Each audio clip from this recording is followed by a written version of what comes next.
Bonjour Romain.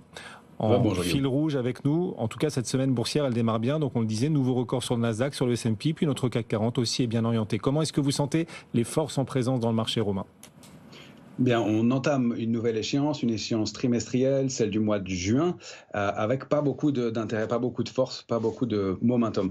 On a constaté au moment de l'échéance des petits signes de faiblesse, contrairement aux échéances précédentes du début de l'année où on avait accéléré à la hausse. Là, on a plutôt buté contre des niveaux de résistance, en tout cas en Europe. Ce n'est pas le cas pour les marchés américains qui effectivement ont débordé leur plus haut historique et se sont installés un range plus haut. Sur l'Eurostoxx, on bute contre la zone 5096, 5125. Sur le CAC 40, c'est pareil. On essaye de s'extraire par le haut du trading range et on n'arrive pas à s'en éloigner. Ça, c'est un peu un signe de faiblesse. Il faut dire qu'au cours de l'échéance, eh bien, on a progressé de 2% environ sur le CAC 40, 3% sur l'Eurostoxx. Et l'intérêt sur le CAC 40, sur les futurs, a diminué, ce qui n'est pas un signe de force, au contraire, bien sûr. Et sur l'Eurostoxx, il a augmenté, mais assez peu, assez faiblement, de l'ordre de 4%, 5%.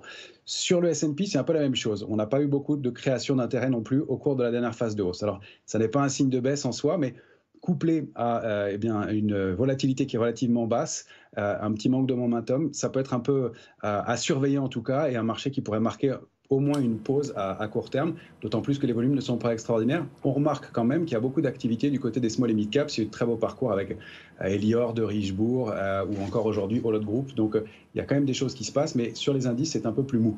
Et sur Wall Street, alors on parlera d'Alibaba, bien sûr, tout au long de la suite de cette émission, mais il y a une autre valeur que vous avez repérée qui, d'un point de vue technique, offre un potentiel intéressant, peut-être des signaux à ne pas rater. Le titre Alibaba, en l'occurrence, Romain. Mais oui, Alibaba, c'était vraiment la belle endormie qui s'est réveillée début mai, après avoir baissé non-stop depuis 2020 et des plus hauts aux alentours de 320. Là, c'est un titre qui vaut 88, 83. Il a déjà rebondi par rapport à ses plus bas de 30%, mais il a débordé franchement une ligne de tendance baissière. Il est remonté avec du volume. Et donc, on a une première résistance qui est assez proche à 91, 70. Mais une zone cible qui semble atteignable pour le titre à 101,20 dans un premier temps et pourquoi pas 112,20 ensuite. Donc une recovery assez intéressante à surveiller dans un contexte où manifestement on a du mal à payer des valeurs chères et donc aller chercher des titres en retard. Il faut rappeler qu'Alibaba avait publié la semaine dernière et des résultats qui étaient pas bons, mais vraiment mauvais même, mais bien supérieurs au consensus. Effectivement. Romain, on vous rappellera la clôture des marchés aux alentours de 17h35 en direct.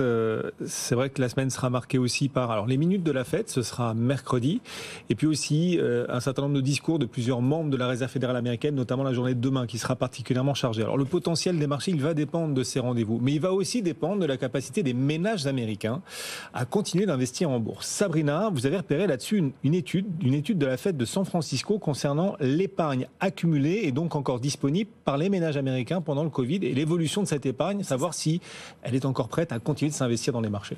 On le rappelle, ce bas de laine avait été accumulé pendant la crise sanitaire grâce aux aides gouvernementales, mais aussi par le fait qu'il y ait moins de dépenses, puisqu'il y a eu les restrictions avec cette crise sanitaire. En août 2020, cette épargne elle avait atteint 2100 milliards de dollars, selon cette étude de la Réserve fédérale de San Francisco qui a été publiée début mai, ce qui avait permis de financer les dépenses après Covid, les envies de voyage, après 2 années de restrictions, ou les achats de produits de luxe, puisqu'on a accumulé plein d'épargne, donc on peut se permettre d'acheter des beaux produits. Mais aussi, ça a permis d'atténuer aussi les chocs liés à la hausse des taux d'intérêt à partir de 2022. Ouais, tout ça, c'était avant, parce que c'est la mauvaise nouvelle dans cette étude. Oui. Cette épargne, elle a désormais disparu depuis le mois de mars aux États-Unis. Elle a fondu, elle a disparu, elle n'est plus